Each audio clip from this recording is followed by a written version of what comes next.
Bueno, muy buenos días para todos. De nuevo, muchas gracias por acompañarnos en las actividades del programa de Medicina Crítica y Cuidado Intensivo. Hoy, obviamente, es un tema que a mí me gusta mucho, que me apasiona, y el doctor Julián Ramírez, que es residente del Departamento de Medicina Interna, escogió para presentar hoy un artículo que me apoyará Joaco en lo que voy a decir. Es uno de los temas modernos y de actualidad en patología cardiovascular crítica. A partir del 2019 se vino una cantidad de artículos muy importantes que están tratando de cambiar el pronóstico del choque cardiogénico en el mundo entero, creando incluso un código de choque cardiogénico. Teniendo en cuenta este contexto, entonces me parece que que es un tema con el que en las unidades de cuidado intensivo y en las unidades cardiovasculares nos enfrentamos frecuentemente, es si los pacientes con síndrome coronario no ST, que tienen riesgo de choque cardiogénico, vale la pena, en consenso con los cardiólogos e intervencionistas, intervenir solamente el vaso culpable o intervenir los vasos relacionados cuando se trata de una enfermedad multivaso. Entonces creo que va a ser un artículo que vamos a disfrutar mucho, y al final recuerden, para el caso de preguntas, dudas, aportes o debates, utilizar la herramienta de levantar la mano. Muchas gracias, Julián, y adelante. Listo, profe, muchas gracias. ¿Ahí me escuchan bien? Sí, señor, te estamos escuchando bien. Muchas gracias, profe. Entonces, mi nombre es Julián Ramírez, como el doctor me presentó, soy residente de Medicina Interna, y el día de hoy, entonces, con ese artículo vamos a tratar de dar respuesta a la pregunta de investigación. El asesor es el doctor Joaquín Rodelo Ceballos. Este es el contenido de la charla. Al principio hablaremos un poquito del estado del arte del choque cardiogénico y la revascularización coronaria. Aportaría un caso clínico para tratar de darle resolución a lo último.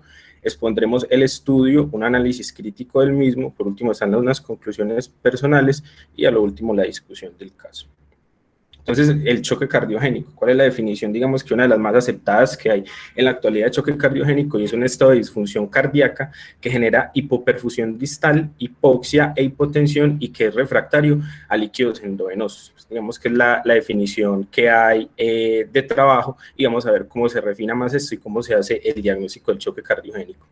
Siempre lo más importante, el elemento, digamos que etiológico más importante, es la pérdida de la masa ventricular, sobre todo cuando el origen de esto es isquémico. Cuando hay una pérdida de más del 40% de la masa ventricular, hay mayor riesgo de que se condicione un choque cardiogénico, y también se puede presentar, digamos que en el contexto de un infarto agudo del miocardio, cuando hay una pérdida de la masa que sea inferior al 40%, pero adicionalmente hay una inestabilidad que puede ser eléctrica o una disfunción orgánica.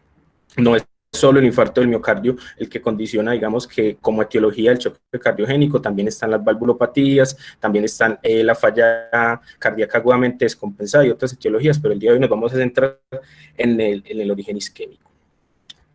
Con respecto a la definición del choque cardiogénico, es muy amplia, y en varios, digamos que en varias guías y en varios artículos y varios ensayos clínicos se recoge, digamos que la definición más amplia es la que incluye 4 variables: una hipotensión sostenida, un índice cardíaco disminuido, unas presiones de llenado pues, que están adecuadas, y adicionalmente la presencia de la hipoperfusión, que puede ser clínica o bioquímica.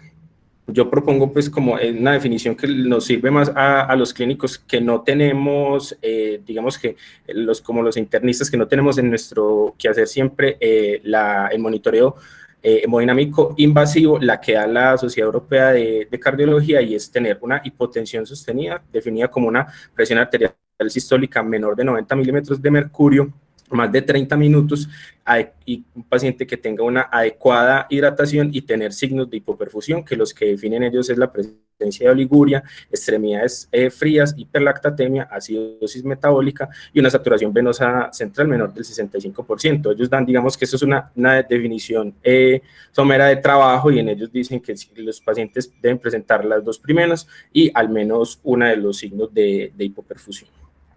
Es importante entonces saber que todos los pacientes con choque cardiogénico van a tener un bajo índice cardíaco y eso es lo primero que se va a presentar en el continuo de las manifestaciones que presentan los pacientes con choque cardiogénico.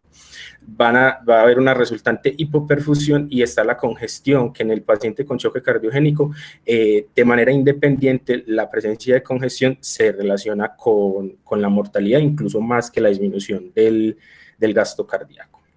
Esta es la fisiopatología del choque cardiogénico, es la que se llama la espiral de la muerte en choque cardiogénico, la cual parte de una injuria miocárdica. Entonces tenemos un paciente que tiene una injuria miocárdica, esto a su vez va a disminuir el volumen efectivo y el gasto cardíaco, condicionando una hipotensión, y la hipotensión va a tomar dos vías. Entonces, una, digamos que la que más rápido va a conducir a la falla orgánica multisistémica es que la hipotensión condicione una disminución de la perfusión sistémica. Esta a su vez va a condicionar una falla multisistémica, disminución pues, de la perfusión en el resto de órganos y termina con la muerte del paciente. Pero también la hipotensión puede coger un rumbo en el que llamamos la cascada inflamatoria del choque cardiogénico. Entonces, a medida que se presenta más hipotensión, se va a disminuir la perfusión coronaria. Con la disminución de la perfusión coronaria, una zona de penumbra que hay cuando se presenta con infarto va a empeorar, se va a disminuir más la función miocárdica, va a haber más daño miocárdico y esto va a condicionar una inflamación sistémica que va a incrementar unas citoquinas proinflamatorias y esto va a resultar entonces en el incremento de vías dependientes de óxido nítrico y de otras sustancias que son vasodilatadoras. Entonces la vasodilatación me va a conducir entonces a una disminución importante de la resistencia vascular sistémica, terminando en la hipoperfusión y a su vez en el daño multisistémico. Y existe una tercera vía que es por medio entonces de la congestión. Tenemos un paciente con una injuria miocárdica que tiene por ejemplo, un edema agudo de pulmón. El edema agudo de pulmón va a terminar en la hipoxia en hipotensión y dependiendo entonces por la vía de la inflamación o por la vía de la disminución de la perfusión sistémica, va a terminar en la falla multisistémica y en la muerte del paciente. Con respecto a la epidemiología del choque cardiogénico, es la principal causa de muerte en los pacientes con infarto agudo del miocardio. Se presenta aún en la actualidad en el 5 al 8% de los pacientes con infarto agudo del miocardio. La mortalidad, a pesar del tiempo, a pesar de las múltiples intervenciones, permanece alta. En el 1997 era del 62% y con grandes registros estadounidenses, la mortalidad hasta el año 2017 era del 35 al 40%.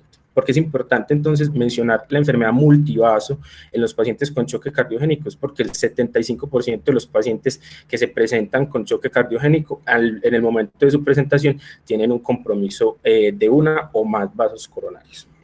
Y esto a su vez condiciona un peor pronóstico para los pacientes. Con respecto a la clasificación hemodinámica, digamos que la que se utiliza actualmente en los pacientes con choque cardiogénico es la clasificación de la SCAI, la clasificación de la Sociedad de Angiografía Coronaria, en la cual los clasifica los pacientes de unos que están en riesgo de tener choque cardiogénico, la clase C, que son los que tienen el choque cardiogénico establecido, y la clase D, los que tienen los pacientes un choque cardiogénico refractario o un choque cardiogénico extremo. ¿Qué es lo importante de esta clasificación? Es que es un problema que tiene un espectro muy amplio. Como vemos, va desde pacientes en riesgo hasta aquellos con una falla orgánica múltiple refractaria a múltiples manejos. Entonces es un grupo muy heterogéneo. Y lo más importante de la clasificación hemodinámica es que tiene un papel muy importante en el pronóstico y se ha encontrado, digamos que en diferentes cohortes que han querido estudiar esto, que los pacientes que son de clase C en adelante son aquellos que tienen mayor mortalidad y son en los que hemos impactar con las medidas de manejo, sobre todo manejo temprano. Con respecto a los factores de riesgo, entonces el infarto agudo del miocardio es la principal causa de choque cardiogénico.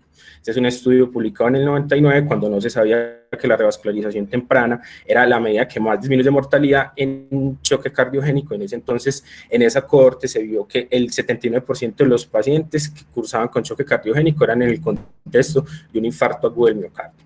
El síndrome coronario agudo con elevación del segmento ST del 7 al 10% progresan a un choque cardiogénico y sobre todo es más frecuente en los pacientes ancianos. ancianos. Y en los pacientes con infartos de cara anterior hay que tener siempre en cuenta, y en general en los pacientes que se presentan con choque cardiogénico, las complicaciones mecánicas, que la insuficiencia mitral dio cuenta del 7% de esto, la ruptura del septum del 4%, y otras como la falla cardíaca derecha y el taponamiento cardíaco eran menos frecuentes, pero también se presentaron en estos pacientes. La mortalidad, como les dije, es del 30 al 40% en los primeros 30 días. Existen unos principios en el abordaje del choque cardiogénico, entonces está tratar y prevenir la hipoxia, la hipervolemia, la acidosis y las arritmias. Siempre, y los otros dos principios que son más en la parte terapéutica, entonces tratar la isquemia de manera temprana, que esto a su vez me va a ayudar a prevenir las manifestaciones anteriores, y siempre en los pacientes tratar de excluir las complicaciones mecánicas. Como vemos, las complicaciones mecánicas son inferiores al 10%, sin embargo, cuando un paciente se presenta con un choque cardiogénico y adicionalmente tiene una complicación mecánica, la mortalidad de estos pacientes es del 90%, y esto contrasta con la mortalidad de los pacientes que tienen, por ejemplo, solamente una disfunción ventricular izquierda, en los que la mortalidad es del 40%. Entonces, incrementan un 50% la mortalidad en los pacientes que tienen complicaciones mecánicas. Por eso es que siempre debemos buscarlas y corregirlas tempranamente.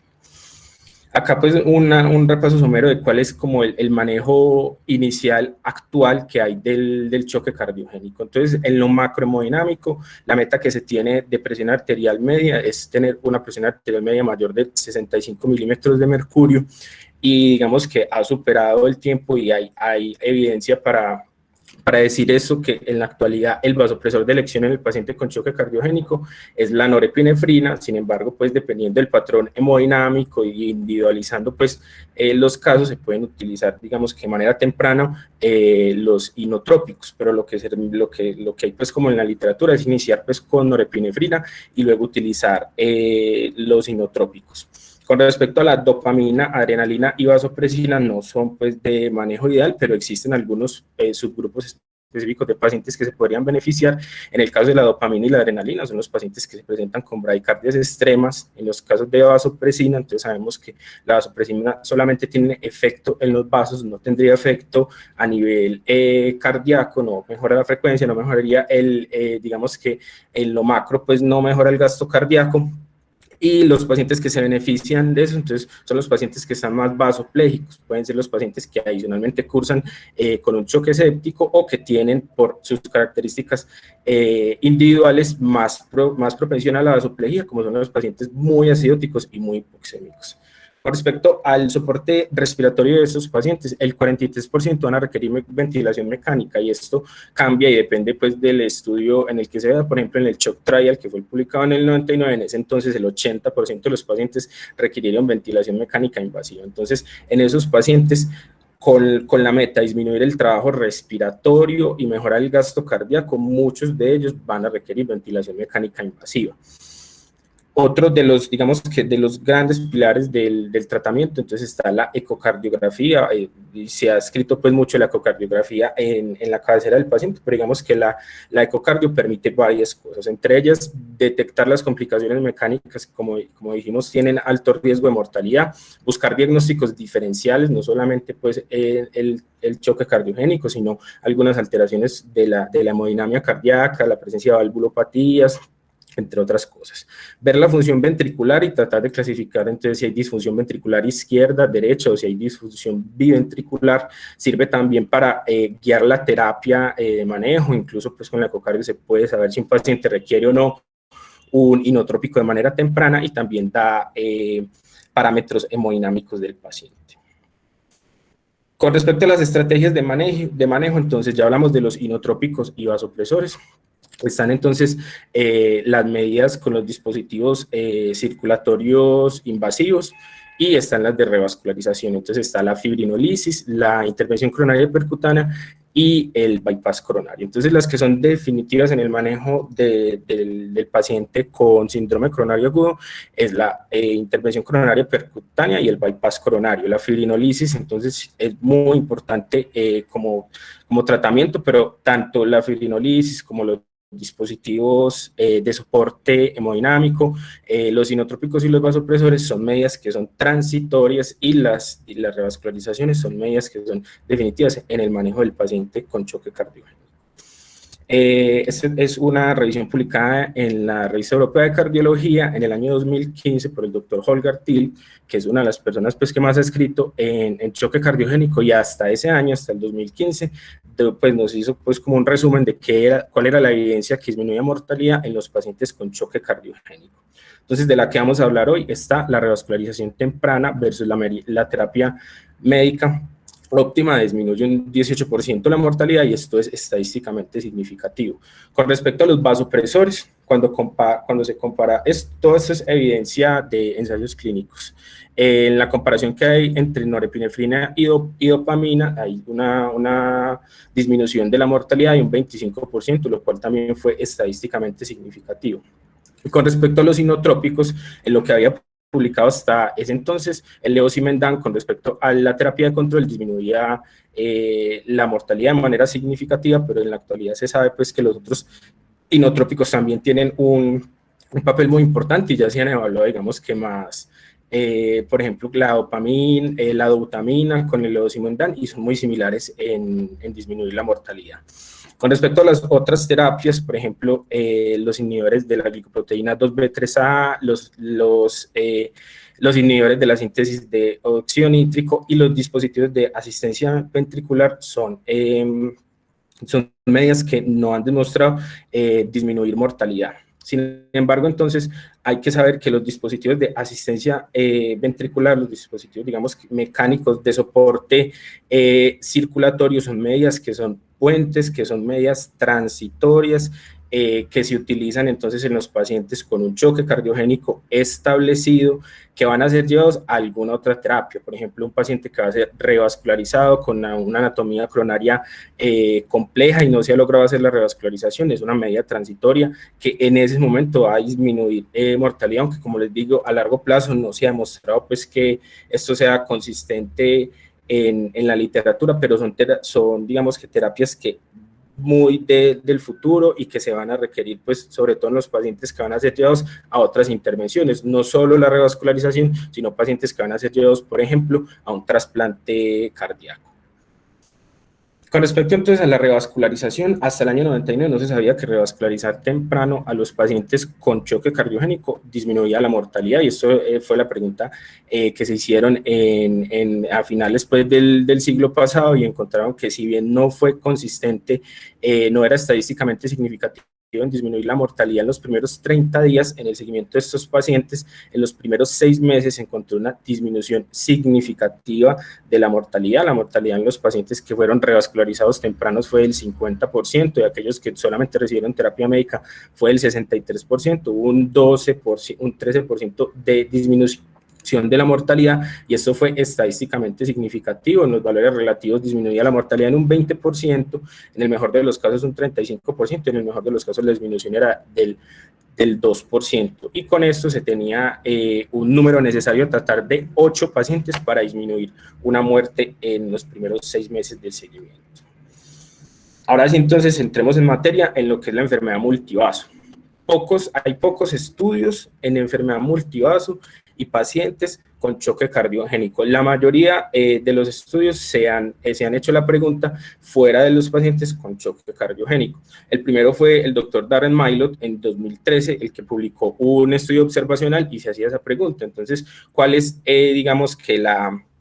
cuál es el papel de la intervención coronaria multivaso versus solamente intervenir el vaso culpable? Entonces hubo un estudio en el que tenía pues muy poquita muestra, 103 pacientes fueron llevados a PCI solamente del vaso culpable, y 66 pacientes fueron llevados a PCI de múltiples vasos. Se encontró pues que en la muerte en las primeras 24 horas no había una disminución que fuera estadísticamente significativa. Sin embargo, como podemos ver, fue mayor la mortalidad en los pacientes que solamente se les intervino el vaso culpable versus aquellos que se les hizo PCI multivaso. Y la mortalidad a 6 meses se encontró que era mayor en los que se les intervino solamente el vaso culpable, un 79%, y fue menor en los que se les intervino multivaso con un 56%, y esa sí fue estadísticamente significativa. Entonces, con este estudio observacional de pequeños pacientes, se sentó el precedente de que vamos a ver que hay algo en la intervención coronaria percutánea multivaso en los pacientes que se presentan con choque cardiogénico. Esa pregunta de investigación observacional dio pie a que se realizara este ensayo clínico. Digamos que este ensayo clínico es hasta la fecha la mejor evidencia disponible que responde a esa pregunta. Entonces ellos se plantearon la misma pregunta: si en los pacientes con choque cardiogénico, ¿qué disminuía más mortalidad? Si la intervención coronaria multivaso o intervenir solamente el vaso culpable. Es un ensayo clínico aleatorizado, multicéntrico. El principal autor era el doctor Holger Thiel. Eran 706 pacientes con infarto agudo del miocardio, más enfermedad multivaso, más choque cardiogénico, y la intervención entonces, como les dije, era vaso culpable o múltiples vasos. ¿Qué fue lo que encontraron en ese estudio?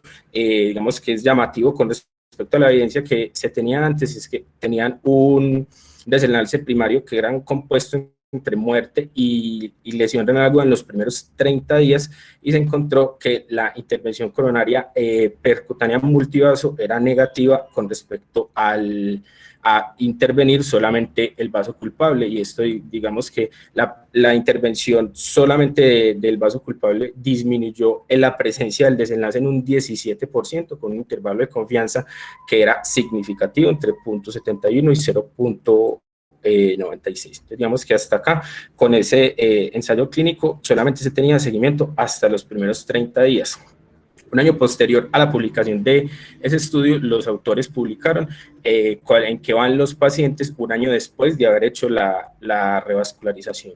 Entonces, con respecto a tiempo hasta el evento, desde el día 0 hasta el día 360, se encontró pues que todavía persistía que es mayor la mortalidad de los pacientes a los que se les revascularizó de manera coronaria multivaso, con una disminución del riesgo en el vaso culpable del 12%, sin embargo, no es estadísticamente significativo. Entonces sabemos que en el tiempo, al parecer, esta parte en la que parecía protector solamente intervenir el vaso culpable, en el tiempo esto no se logró demostrar.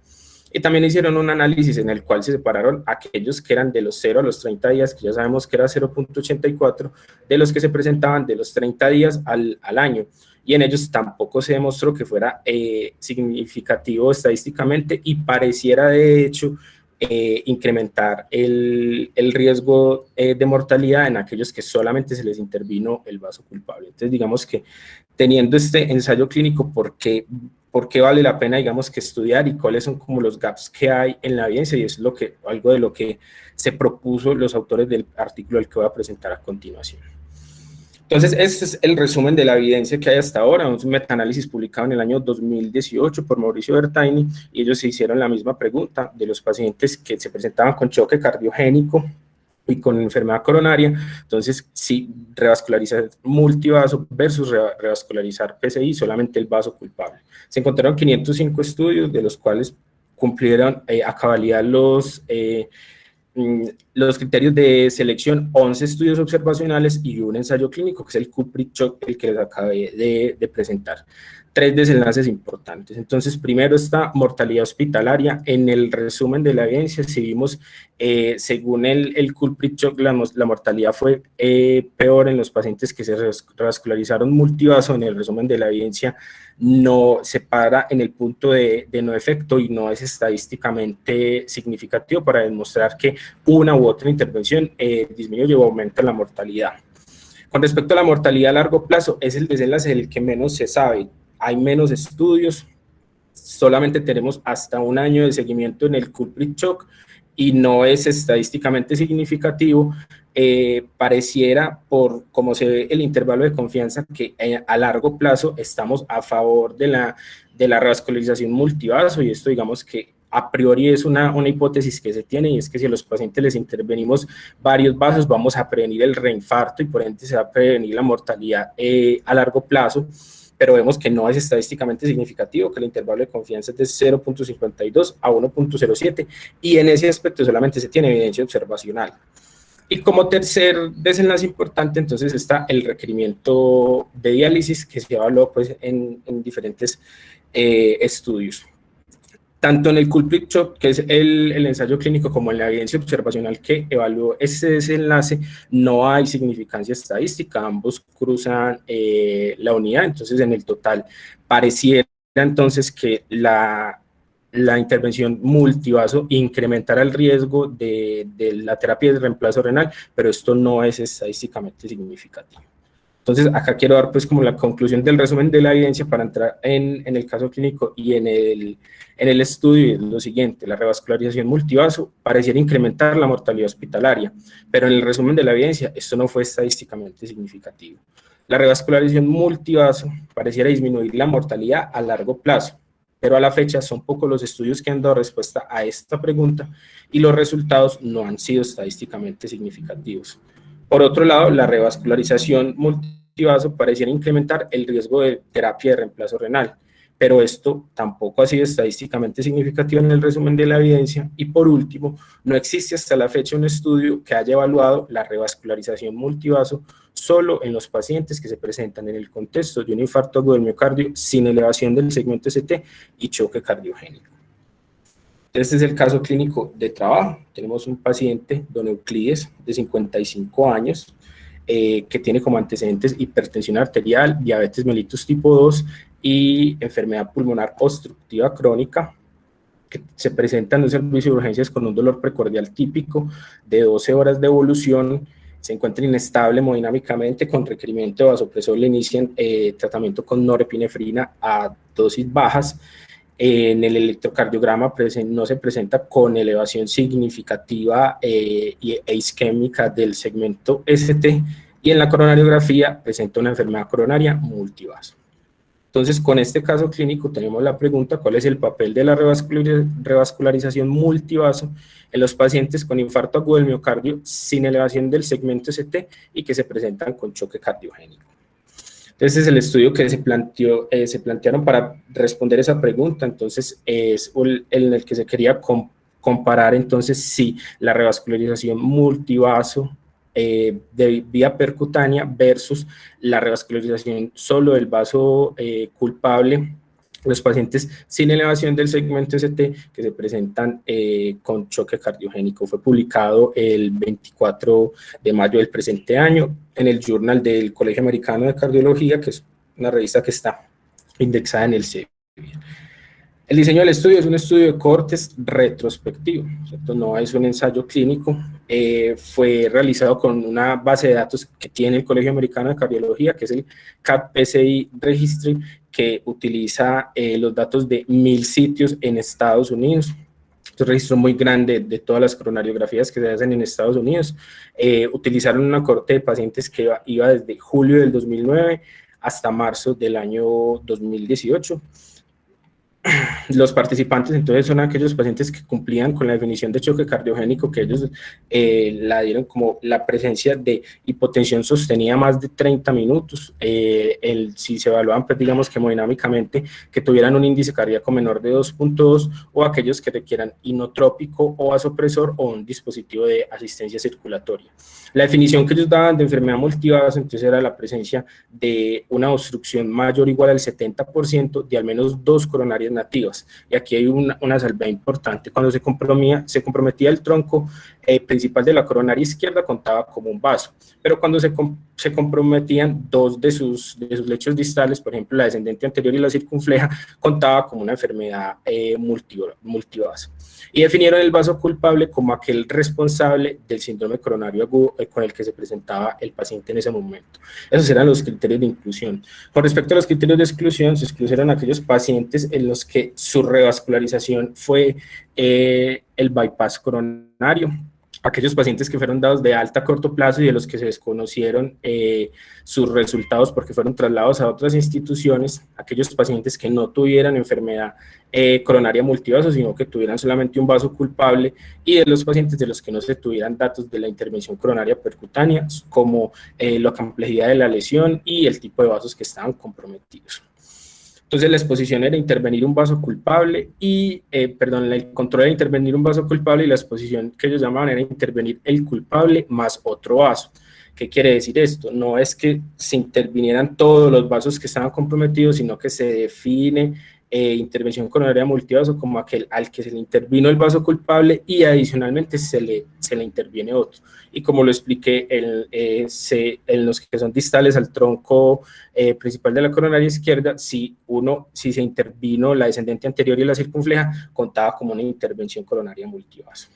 Las bases de datos utilizadas, entonces la base del registro pues, americano de cardiología, en la que tenía pues, las intervenciones coronarias percutáneas, y para el seguimiento a largo plazo, en los primeros 7 años se utilizaron unos registros médicos. Y para ajustar, teniendo en cuenta pues, que es un estudio observacional y que tenemos que hacer un ajuste, y esto para tratar, digamos que de librarnos pues del desbalance que haya entre los grupos, sobre todo por los sesgos que hay en la elección de la intervención. Se hizo un puntaje de propensión, que lo que se pretende con un puntaje de propensión es agrupar a los pacientes con su probabilidad de que fueran elegidos para una intervención u otra, y hacían un match entre los dos grupos, que hubiera pues una diferencia solamente del 0.02%. Los desenlaces, el primario es mortalidad, una mortalidad primero hospitalaria y luego una mortalidad a largo plazo que no se logró evaluar en todos los pacientes. Y los desenlaces secundarios, la mayoría son desenlaces de seguridad. Entonces, el accidente cerebrovascular, la presencia o no de requerimiento de terapia de reemplazo renal, la presencia o no del taponamiento cardíaco, y de la presencia de sangrado en las primeras 72 horas posterior a la intervención coronaria. Con respecto al sangrado, no se graduó si era sangrado mayor, si era sangrado que comprometía la vida, solamente dijeron si se presentaba de manera dicotómica o no, sangrado en las primeras 72 horas de la intervención. Para el análisis estadístico, como les había explicado, se utilizó un score de propensión y en ese score de propensión y como se presentaron las características basales de los pacientes, se tuvieron en cuenta las siguientes 6 cosas. Entonces, las variables demográficas, las variables clínicas, las variables de la gravedad de la lesión, las variables relacionadas con el procedimiento, lo relacionado con las medicaciones que recibió el paciente y con el tipo de la lesión cuando se veía en la angiografía coronaria. Ya hemos hablado extensamente de que para el registro de la intervención coronaria percutánea, el tipo de la lesión y todo eso se utilizó la base de datos del registro del Colegio Americano de Cardiología, y para el seguimiento a largo plazo se utilizó la información del CMS, que digamos que es una limitación importante del estudio, porque en esos registros solamente se pudieron incluir a los pacientes que eran mayores de 65 años y no todos los pacientes mayores de 65 años tenían información en este registro, y esto nos limitó la muestra para saber cuál es el desenlace a largo plazo de nuestros pacientes. Entonces, vamos a hablar de los resultados del estudio. Cuando se entraron los descriptores de choque cardiogénico y de infarto agudo del miocardio en el registro de las intervenciones coronarias percutáneas, infarto agudo del miocardio sin elevación del segmento ST, se encontró que habían 40.164 registros en el periodo de tiempo que se evaluó. De ellos se excluyeron entonces 11.256 pacientes porque se encontró que solamente tenían un vaso comprometido y que no estábamos en el contexto de la enfermedad coronaria multivaso. También se excluyeron 1.624 pacientes porque les habían realizado durante esa hospitalización una revascularización quirúrgica, un bypass. Y aquellos, digamos, que son las exclusiones que preocupan, son aquellos pacientes que fueron dados de alta de manera temprana, porque en ningún momento del estudio ni en sus suplementos explican qué fue lo que pasó con estos pacientes. O sea, no se saben si fue mortalidad o simplemente fue que los cambiaron de institución y en esa institución no cuentan con el programa en el que se tiene el registro, y era una muestra, digamos, que importante de pacientes, que eran 1.893 pacientes. hubo un 67 pacientes de los que no se tenía registro de qué tipo de lesión presentaban en la angiografía coronaria. Con estas exclusiones y con las que nos preocupan, que son los pacientes que fueron dados de altas de manera temprana, se creó una cohorte analítica de 25.324 pacientes. Y adicionalmente, entonces, con esa cohorte analítica, 25.324 pacientes, fue que se hizo el puntaje de propensión. Y el puntaje de propensión nos dejó 7.864 pacientes en el control, que es la intervención del vaso culpable, y 7.864 pacientes en la revascularización percutánea multivaso. Y como vemos ahí que se va disminuyendo, entonces, la muestra de pacientes son los pacientes con la muestra que se logró obtener, aquellos mayores de 65 años que estuvieran registrados en los registros médicos de los que se podía hacer seguimientos, y solamente dan cuenta del 28% de la cohorte analítica inicial, y también hicieron pues un score de propensión para lidiar con el desbalance, y dan 2.233 en los pacientes del vaso culpable y 2.233 en los que tienen intervención coronaria percutánea multivaso. Estas son las características demográficas de base. Vemos que después de hacer el matching en estas características que son las demográficas, no hubo una diferencia. Como podemos ver, la mayoría de los pacientes tienen entre 69 más o menos 10 años.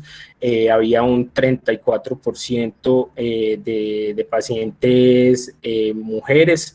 El 85% de los pacientes eran de raza blanca, y con respecto a las comorbilidades, el 25% eran fumadores, había un 83% de pacientes con hipertensión arterial, un 73% de pacientes con dislipidemia, y por acá otro de los factores importantes, porque tiene alto impacto en la mortalidad, es que un 50% de los pacientes presentaban diabetes mellitus. Con respecto a la presentación, con la clasificación pues de Canadá de la angina, sin síntomas un 13%, y con respecto a las clases de presentación del dolor, la que más se presentó durante toda la cohorte era un 65%, un Canadá de clase 4. Es importante entonces ver acá que los pacientes, a medida que fueron avanzando, que es algo, digamos, que se relaciona con lo que se ha ido publicando, y es que a medida que avanzaban los años, era más probable que los pacientes recibieran una intervención coronaria multivaso. Cuando se empezó el estudio era solamente al 30%, y cuando se terminó al 40%, tanto como al 44% de los pacientes se les realizaba intervención coronaria percutánea multivaso, y ahorita vamos a ver esto esquematizado. Con respecto entonces a las características individuales que aparecen antes de hacer el apareamiento por el score de propensión, una digamos que los antecedentes demográficos que más influía en elegir o no una estrategia eran los pacientes que tenían un bypass previo. En esos pacientes era más probable que se les interviniera solamente el vaso culpable. Vemos aquí 30% versus 16% que le hacían multivaso. Eso era lo esquemático que les estaba mostrando, y es que a medida que avanzan los años, en el 2010 era del 33% hacer una intervención multivaso, y ya en el 2017 era del 44-45%, y fue disminuyendo solamente intervenir el vaso culpable. Entonces digamos que a medida que se iban publicando más trabajos de investigación, eran más a favor de esto, y probablemente si se hace otro ensayo clínico después de, digamos, otro estudio observacional grande como este, después del 2017, después de la publicación del Kuprichok, probablemente va a disminuir mucho más la utilización de la intervención coronaria percutánea multivaso. Estas son entonces las características de base diferentes a las demográficas, que son las relacionadas con las lesiones coronarias. De ellas, dos cosas muy importantes fueron diferentes a pesar de haber hecho el score de propensión. Entonces, el volumen del contraste utilizado es, digamos que, inherente al tipo de la intervención. Si un paciente lo van a intervenir multivaso, van a requerir más contraste, y a su vez van a requerir más tiempo de fibroscopio. Y esto nos hace intuir que va a tener más complicaciones derivadas por ejemplo, la nefropatía relacionada con el contraste, que se va a presentar más en los pacientes en los que se les hace intervención coronaria multivaso. El resto de las cosas que quedaron con desbalance son inherentes al tipo de la intervención y es por las coronarias que se intervinieron. Entonces, en la intervención coronaria multivaso, como sabemos que se intervenían todas o al menos dos de las que estuvieran comprometidas, esto va a dar, digamos que, una diferencia, y es esa diferencia la que quiere evaluar el estudio. Con respecto a las otras características de base que influían entonces en que los clínicos eligieran hacer intervención multivaso o solo el vaso culpable, está la presencia de falla cardíaca entre las últimas 2 semanas de presentación del infarto agudo del miocardio. Era más probable que a esos pacientes les hicieran intervención coronaria multivaso. Cuando se utilizaban los dispositivos de soporte circulatorio, a esos pacientes era más probable que les hicieran una intervención coronaria multivaso, y cuando el vaso comprometido era el tronco principal de la coronaria izquierda, eran pacientes que les realizaban más intervención coronaria percutánea multivaso. Y eso lo esquematizamos, lo esquematizan pues en el estudio, en esta gráfica, en la que podemos ver que algunas variables como el tipo de la lesión, el soporte ventricular mecánico, el bypass coronario previo son las cosas que más jalaban y que más hacían la diferencia entre los pacientes que eran más elegidos para una intervención o para otra. Pero vemos que después de hacer, digamos, que el apareamiento por el score de propensión, estas cosas no alcanzaban pues una diferencia estándar de 0 al 5%. Ahora sí los desenlaces. Entonces, si los hablamos de manera cruda, cuando no se había hecho el match, tenemos que la mortalidad hospitalaria era mayor en los pacientes con intervención coronaria multivaso, el 32.7%, y con el vaso culpable era de 31.8%, una diferencia que a grandes rasgos era como el 0.9%, y esto digamos que se puede explicar, y es como solamente vale la pena hablarlo por el índice epidemiológico utilizado, y es que probablemente los pacientes que eran llevados a la intervención coronaria multivaso eran pacientes que eran más enfermos. Sin embargo, cuando se hace el ajuste, digamos que uno de los ajustes utilizados en los estudios observacionales que dijera uno que se parece un poquito más a utilizar a los ensayos clínicos, pues, aunque sabemos pues que lo que tienen a favor los ensayos clínicos es que ellos me ajustan por las cosas que conozco y por las variables que no conozco o no puedo medir.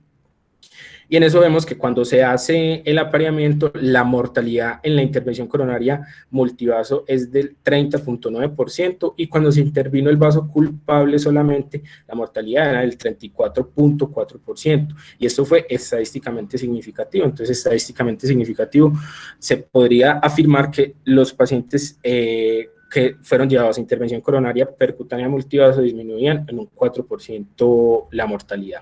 Con respecto a los desenlaces secundarios, entonces, ¿cuáles fueron estadísticamente significativos y cuáles son relevantes? Después entonces del ajuste hubo un 3% más de sangrado en los pacientes que fueron llevados a intervención coronaria multivaso. La diferencia vemos que es 13% en los pacientes multivasos, 10% cuando se intervenía solo el vaso culpable.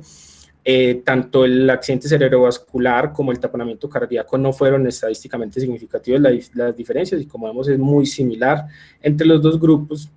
Y el otro que fue estadísticamente significativo entonces fue el no requerimiento de terapia de reemplazo renal, que fue un 5.7% en los pacientes que fueron llevados a intervención coronaria multivaso versus un 4.5% aquellos que se les intervino solo el vaso culpable. Con respecto a las causas de la muerte, esto es en la corte no ajustada, pero nos sirve pues para conocer de qué se murieron los pacientes. Un 80% de los pacientes en ambos grupos la muerte fue de origen cardiovascular, y las otras muertes se ubicaron de manera heterogénea, siendo frecuentes las causas pulmonares y las causas neurológicas. Y acá entonces querían evaluar entonces a largo plazo a los que les pudieron hacer seguimiento durante 7 años posterior a la revascularización, ver entonces, como sabemos pues que esa hipótesis está planteada y que está todavía pues sobre el tintero, y es saber si revascularizar de manera temprana varios bases, disminuye la mortalidad a largo plazo por el hecho de que uno piensa que los pacientes no van a presentar más síndromes coronarios agudos porque se les intervino todos los vasos. Eso vemos que hay una disminución del 25% de la mortalidad a largo plazo al hacer la revascularización percutánea multivaso. Sin embargo, esto no fue estadísticamente significativo, cruza la unidad y nos deja, digamos que todavía pues la hipótesis ahí abierta. Con respecto al análisis de subgrupos, lo importante a recalcar acá es que existen unos pacientes que particularmente se beneficiaron más de esta terapia en los pacientes que tenían soporte circulatorio mecánico. Vemos que la disminución en ellos fue del 35% y era estadísticamente significativo, si bien digamos que este estudio no estaba diseñado para disminuir, pues para responder esa pregunta de investigación, digamos que es un subgrupo que llama la atención y llamaría la atención de pronto para hacer otro estudio en la cohorte. Entonces ya sabemos que disminución del 25%, que fue estadísticamente significativo, y otros pacientes que se beneficiaron, entonces los pacientes mayores de 65 años, en pacientes no diabéticos no demostró, digamos, que como ser estadísticamente significativo cuando pues se ajustaban en el subgrupo los pacientes menores de 65 años y los pacientes con diabetes. ¿Cuáles son entonces hasta acá las limitaciones que observamos en el estudio? Entonces es observacional y por ende va a existir confusión residual que solamente queda uno tranquilo y se puede manejar cuando se hace una aleatorización. Cuando se utiliza un score de propensión existe un sesgo específico y es el sesgo de la indicación. Como vemos, muchas de las indicaciones por las que se realizó la intervención multivaso, digamos que no son tan sedimentadas en la literatura como la presencia o no de un soporte circulatorio mecánico. Hay muy poca muestra del desenlace a largo plazo y solamente incluyó pacientes mayores de 65 años. Con respecto entonces ahora sí al análisis crítico del estudio. Entonces la primera pregunta es, ¿empezaron los pacientes con el mismo pronóstico? Entonces, ¿son los pacientes similares en los factores de riesgo que se saben están relacionados con el desenlace? Entonces, sabemos que lo ajustaron con un score de propensión y digamos que para hacer un estudio observacional hicieron todo lo posible entonces para lidiar con el desbalance. Fueron los pacientes, los grupos similares con respecto a los factores de riesgos conocidos de la enfermedad, entonces vimos que quedaron balanceados, lo único que no hubo balance fue el vaso que se intervino y es inherente pues al tipo de la intervención.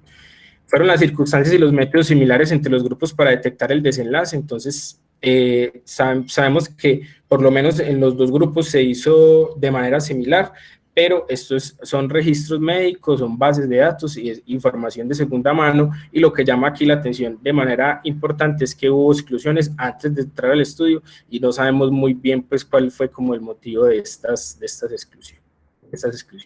Con respecto al seguimiento, entonces como lo he venido diciendo, lo que más nos preocupa es que se hizo un nuevo propensity con solamente el 28% del inicial, y es porque todos los pacientes no les pudieron hacer seguimiento a largo plazo, porque no todos están en los registros médicos y solamente se incluyeron los mayores de 65 años y los que estaban entre julio del 2009 y diciembre del 2003, o sea, se perdieron 5 años de información porque el estudio terminó en el 2018. Respecto entonces, ¿cuál es la magnitud del efecto del tratamiento? Con su desenlace primario, que es la muerte intrahospitalaria, vemos que hay una disminución relativa del riesgo de un 10%, un RR.9, y que eso fue significativo estadísticamente, con un número necesario a tratar para disminuir una muerte de la intervención multivaso de 29 y una reducción absoluta del riesgo del 3.5%, y los dos desenlaces de seguridad más importantes, entonces está el sangrado, con la intervención se incrementa de manera relativa en un 23%, siendo estadísticamente significativo, y el número necesario de dañar para un sangrado es de 41, y la reducción absoluta del riesgo es del 2% cuando se hace solo intervención del vaso culpable. Y con respecto al requerimiento de la terapia de reemplazo renal, se incrementa de manera relativa en un 25% y el número necesario a dañar para presentarse este desenlace es de 88, es decir, 88 pacientes que son tratados con la intervención coronaria multivaso con respecto pues, a los que se les hace solamente vaso culpable, uno de esos va a quedar en terapia de reemplazo renal y la reducción del riesgo es del 1%. Entonces pueden aplicarse los resultados a la condición de mi paciente. Lo primero es saber si son resultados clínicamente relevantes y si lo es mortalidad. Si son similares o por lo menos el paciente que presentamos es similar a los pacientes que hay incluidos en el estudio. No sabemos cuántos de los que se incluyeron son latinos, pero sí sabemos pues, que todos los pacientes son de Estados Unidos y el 85% de ellos eran caucásicos. Y si se compensan los beneficios del tratamiento, los posibles efectos adversos y los costos del mismo, digamos que es muy difícil de precisar y es lo que vamos a ver con la discusión. Entonces, ¿qué tenemos para ofrecerle a nuestro paciente? Yo le ofrecería la intervención coronaria multivaso con el argumento de que hay un 3% menos de mortalidad, que el número necesario a tratar es de 27, y daría pues ahí la cuña de que los pacientes con soporte circulatorio mecánico fueron los que más se beneficiaron en la cohorte. ¿Cuáles son entonces los contras? Es más costoso, es más complejo, el número necesario de dañar para que un paciente quede en diálisis es de 88, el del sangrado es de 41, pero vemos que el número necesario a tratar digamos que es menor, lo cual está pues más a favor de la intervención. Entonces, las conclusiones personales es que con este estudio observacional parece disminuir la mortalidad hospitalaria, parece tener mayor beneficio en los pacientes con soporte circulatorio mecánico, no es favorable en dos desenlaces de seguridad, que es el sangrado y la terapia de reemplazo renal. Parece no tener efecto a largo plazo, pero da un poco de desconfianza las dificultades que mencionamos en la muestra que se incluyó en los pacientes a largo plazo. Al ser un estudio observacional, se requiere un ensayo clínico y un ensayo clínico que sea específico pues, en los pacientes con infarto agudo del miocardio sin elevación del ST. El Culprit-Shock solamente tuvo un 40% de pacientes sin elevación del segmento ST, y cuando se evaluó en el subgrupo de los pacientes sin elevación del segmento ST parecía no haber diferencias, parecía no ser estadísticamente significativo. Y por último, que la decisión a la luz de la evidencia actual se debe individualizar. Muchas gracias. Ok, muy bien, Julián. Te felicito, muy bien presentado el estudio, el análisis metodológico de la investigación y muy buen recurso histórico de lo que se ha discutido hasta ahora sobre la intervención del vaso. Abramos el debate, abramos la discusión, las personas que tengan preguntas. Creo que podemos hacer una discusión, no tenemos mucho tiempo, pero nos podemos prolongar unos 10 minuticos porque creo que el tema vale la pena. Y en el público veo que hay obviamente pues intensivistas, hay cardiólogos, y aprovechamos que está el coordinador del programa de cardiología intervencionista de la universidad y está el doctor Joaquín para las personas que quieran intervenir. Por favor, utilicen la herramienta de levantar la mano. ¿Quién quiere iniciar? ¿Alguien del público tiene alguna duda? Bueno, mientras la gente calienta motores, yo aprovecho que está... se desconectó Juan Manuel, parece. No, ahí está, ahí lo veo conectado. Hay una duda, perdón, una duda con respecto a la clasificación, digamos, a la estratificación de riesgo para enfermedad coronaria, para choque cardiogénico, perdón, que propone el Colegio Americano de Cardiología. Y como he escuchado esta aseveración, quiero preguntarle a Juan Manuel, el profesor Juan Manuel Senior, que nos acompaña, es cardiólogo intervencionista, inclusive es intensivista también, estuvo trabajando con nosotros durante mucho tiempo.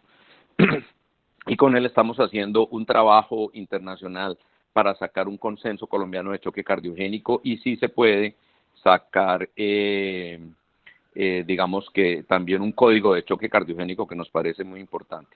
Juan, hay una duda con respecto, por ejemplo, a esa propuesta de clasificación del riesgo, y la duda está en esto.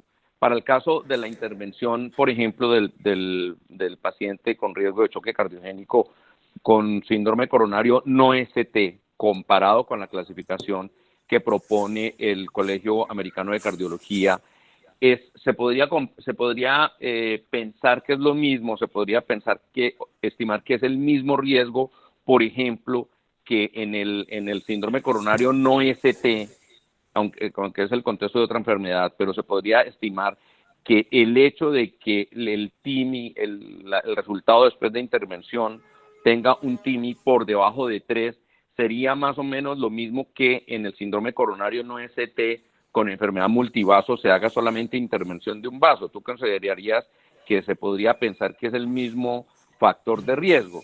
Y lo pregunto porque además en la clasificación que propone el Colegio Americano, el hecho de que el TIMI esté por debajo de 3 otorga muchos puntos, son 2 puntos, y eso obviamente lo clasificaría inmediatamente como paciente de alto riesgo. ¿Qué opinas tú al respecto? Hola, buenos días. ¿Qué más, Juan? Sí, te escuchamos, adelante. Bueno, perfecto.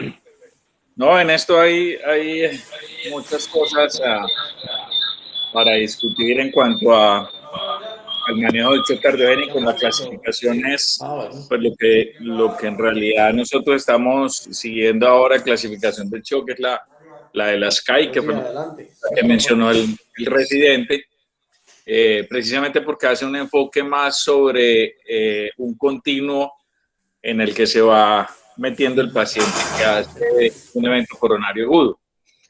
Entonces, hay muchas variables que son variables predictoras que uno tiene que tener en cuenta. Esta clasificación lo que hace es, desde la A a la D, a la E, perdón, que es el paciente que ya llaman in extremis, es mirar en qué punto cogemos el paciente, y eso probablemente explica los diferentes resultados en intervencionismo cuando hablamos de síndrome coronario agudo con o sin elevación del segmento ST.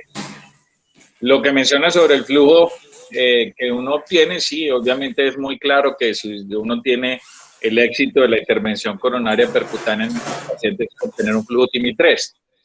Y hay otra clasificación, que es la clasificación del TMP, que es el TIMI miocardial perfusión, que lo podemos hacer en online también, que es lo que se llama la mancha angiográfica o el blush, cuando uno hace la inyección, porque uno puede tener una arteria coronaria absolutamente abierta, pero la microcirculación cerrada.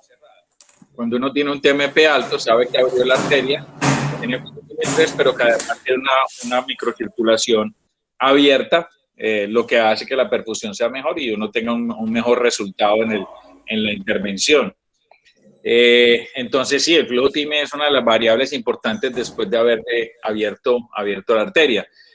Cuenta tanto para el síndrome con ST como para el síndrome sin ST. Que intervenir en eso, y es la discusión que siempre habíamos tenido. Hicieron un recuento histórico bastante bueno. Yo solo quiero recalcar algunas cosas que siempre me han llamado la atención, y es que cuando ustedes revisen el estudio del Shock Trial, que fue el estudio que siempre durante décadas nos guió en la intervencionismo del paciente con infarto, si ustedes miran el estudio es un estudio negativo. Cuando nosotros consideramos siempre y en los libros se leía que era un estudio positivo. Usted va y revisa en New England y el estudio es un estudio negativo. El desenlace primario era 30 días y el desenlace no fue mejor en los pacientes que fueron intervenidos con respecto al resto de pacientes. Lo que pasa es que había un desenlace secundario que era estos mismos resultados a los 6 meses, y a los 6 meses sí había diferencia. Solo que uno aquí empieza otra vez, como pasa desde el punto de vista epidemiológico, es ¿qué hago yo con un estudio que el desenlace primario me da negativo, pero un secundario me da positivo? Entonces eso lo que sabemos es que genera una hipótesis, pero eso lo cogimos como una verdad de apuño durante mucho tiempo. Hasta que salió el culprit shock, y el culprit shock nos demostró el paciente en shock que es lo que usted tiene que hacerle: abra el vaso culpable y déjelo quieto.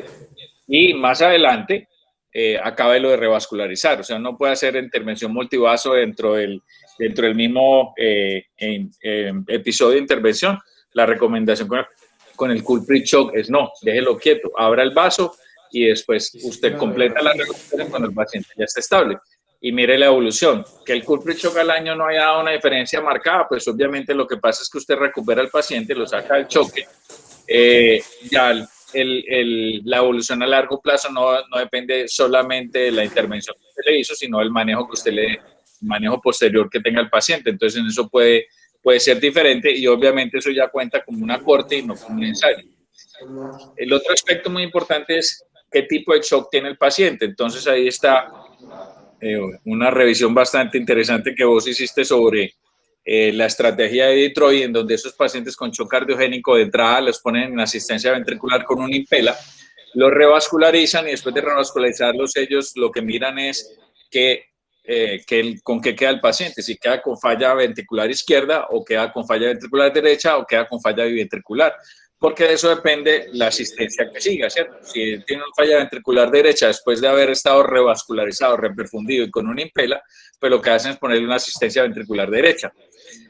Lo segundo es que si persiste con falla ventricular izquierda, a pesar de estar abierto el vaso y haberle puesto un impela, entonces lo meten en ECMO. Entonces, a veces con ECMO dejando el impela, que es lo que se llama el ECPELA, o quitando el impela y dejándolo solamente con ECMO, que es la otra opción. Entonces, en shock cardiogénico hay muchas cosas que uno tiene que mirar. Y en este caso, como hace la estrategia de Detroit, es mirar medidas invasivas después de que usted abre el vaso, ¿qué le quedó? Falla izquierda, falla derecha. Y el otro dato muy importante es la ecocardiografía, porque el eco te va a mostrar si hay complicación mecánica, pero la intervención temprana ya no sería percutánea, sino quirúrgica, y eso cambia la evolución de los pacientes. Entonces, el eco y el SUAN en el manejo de shock cardiogénico en estos pacientes es absolutamente vital. Y el soporte ventricular dependiendo de lo que el paciente le pida, ¿cierto? Básicamente sí, absolutamente vital. Juan, qué pena yo te interrumpo, pero quería que hiciéramos énfasis en esto. Cuando yo escuchaba a Julián decir en varias ocasiones que obviamente a los pacientes a los que mejor le fue con la intervención multivaso eran pacientes que estaban asistidos, que tenían algún tipo de asistencia ventricular, me acordé de parte de lo que hemos discutido desde hace tiempo y que estamos tratando de implantar a través de ese consenso que queremos construir, es que obviamente a los pacientes que van a intervención con el ventrículo izquierdo vacío, en el que tienen menos consumos, que tienen bajo la precarga, pues les va mejor. ¿No crees que el hecho de que a esos pacientes les haya ido mejor precisamente está en el contexto de esto que hemos hablado? Absolutamente de acuerdo. Eso es lo que se está viendo actualmente, inclusive no solamente en este estudio, sino en una publicación previa de la estrategia de Detroit, que son mucho menos pacientes porque es una corte más chiquita lo que ellos muestran, es que cuando usted tiene soporte ventricular, usted podría hacer la intervención de múltiples vasos en el mismo episodio. O sea, usted puede abrir todos los vasos si usted tiene el paciente soportado. Si usted no tiene el paciente soportado, probablemente no le vaya igual. Entonces, ¿qué es lo que puede sacar uno de esto? Primero, el paciente con shock cardiogénico, hay que estudiarlo muy bien, no solamente es abrir el vaso. Si usted tiene un shock cardiogénico en el contexto de un infarto con o sin elevación del ST, abra el vaso culpable y espera que su paciente se recupere. Eso le da tiempo que el paciente se estabilice, tiene mucho menos efectos secundarios, el coupled shock mostró que hay menos falla renal, entonces usted proteja al paciente y después termine lo de revascularizar completo. Pero si usted tiene soporte ventricular, estamos absolutamente de acuerdo que uno podría, dentro del soporte ventricular, con esos beneficios, hacer una intervención multivaso en el mismo episodio. Sí, yo creo que si se llega a hacer un código de shock, esas son dos cosas a las que hay que apuntarle mucho, a esto que estamos hablando, y la otra cosa es lo de la utilización de trombolisis, ¿no? Especialmente teniendo en cuenta la distancia que hay entre municipios lejanos de grandes capitales en el país. Es muy importante seguir insistiendo en la utilización de trombolisis en todos esos municipios, en servicios de urgencia, sin esperar que haya un médico especialista, sino trombolisis utilizada por los médicos generales, los médicos rurales, en fin, eso me parece a mí supremamente importante. Perdóname ya para no asentarme la palabra y dejar que el resto de los colegas participen. Eso que acabas de decir es absolutamente vital. Cuando hicimos la guía de práctica clínica de síndrome coronario agudo, le dimos mucha importancia a la trombolisis. Hay un artículo que acaba de salir para que lo busquen en Circulation que se llama Complicaciones mecánicas del infarto agudo de miocardio, y el cambio que ha habido en el tiempo con respecto a la incidencia, a la mortalidad que hay en este escenario de infarto, de choque y de complicaciones mecánicas ha disminuido dramáticamente desde que entramos en la era fibrinolítica.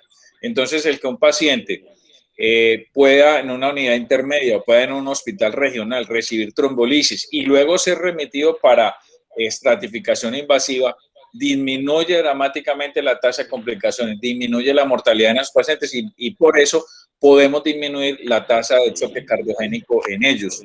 Es muy, muy importante la reperfusión temprana y no importa con qué lo haga usted, si con trombolisis o con intervención percutánea, siempre y cuando en el tiempo sea más temprano la trombolisis que la intervención percutánea. Entonces, desgastarse en tratar de remitir el paciente, que se lo reciban en otra institución, ese tiempo o ese esfuerzo debería gastarse en hacer el trombolisis al paciente y ya cuando el paciente esté 3 a 24 horas después, remitirlo a otra institución.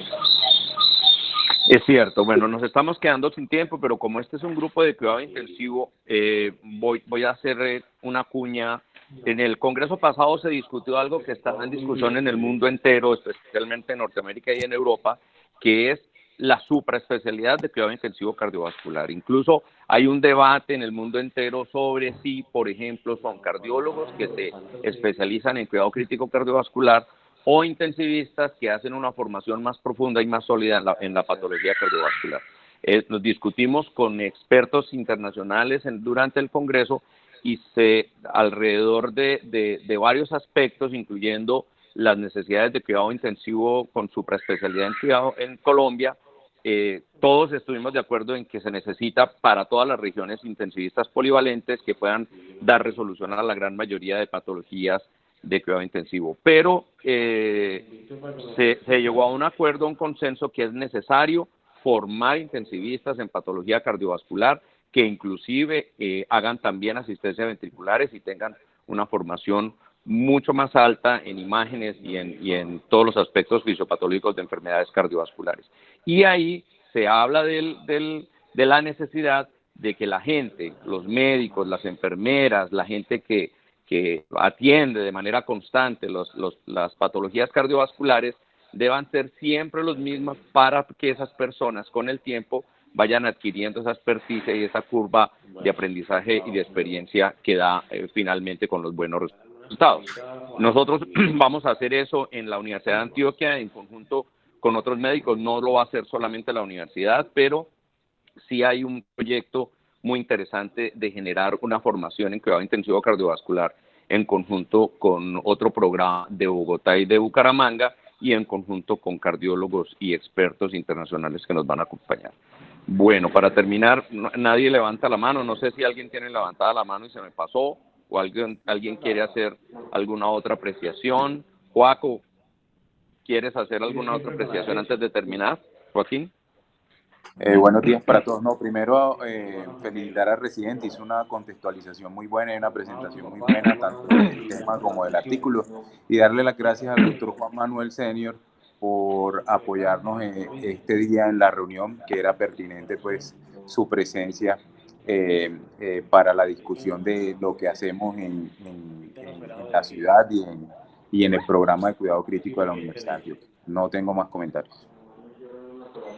Perfecto, bueno, muchísimas gracias pues a todos, un feliz día. Juan Manuel, gracias por acompañarnos, nos seguimos hablando. Feliz día para todos, gracias. Gracias. Chao. Muchas gracias.